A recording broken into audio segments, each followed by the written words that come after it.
ભારતના ફાફડા અને અફઘાનની જલેબી વચ્ચે માહોલીના મેદાનમાં 6 ડિગ્રીની ઠંડીમાં રમાયેલી પહેલી T20 મેચમાં ભારત 6 વિકેટ જીતી લીધી છે અને અફઘાન જલેબી સામે આ ભારતનો સતત 6થો T20 વિજય છે.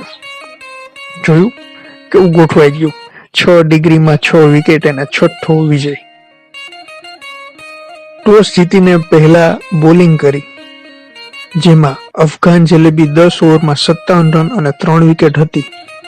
ત્યારબાદ અફઘાને બાકીની 10 ઓવરમાં 101 રન બનાવ્યા, જેના કારણે તેમનો સ્કોર 20 ઓવર 158 રન અને 5 વિકેટ થયો.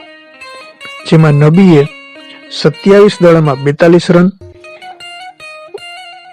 અને અક્ષર પટેલે ભારત તરફથી 4 ઓવરમાં 23 રન 2 વિકેટ લીધી. Man of the match Shivam Dube 2 ઓવરમાં 9 રન અને 1 વિકેટ લીધી અને શિવમ દુબે 40 દડામાં 60 રન બનાવ્યા ભારત માટે. આ શિવમ દુબે હાર્દિક પાંડ્યાનો એક વિકલ્પ તરીકે ઉભરી આવ્યા છે. ભારતના કપ્તાન રોહિત શર્મા 0 રન પર રનઆઉટ થયા હતા. ઓપનર તરીકે શુભમન ગિલને ચાન્સ મળ્યો, જ્યારે યશસ્વી જયસ્વાલ અને સંજુ સેમસંગને 11 ખેલાડીમાં પ્રવેશ મળ્યો નથી.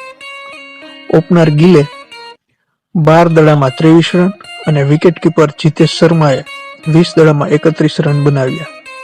ભારતે 158નો સ્કોર 17.3 ઓવરમાં પૂરો કર્યો અને પહેલો T20 જીતી લીધો છે.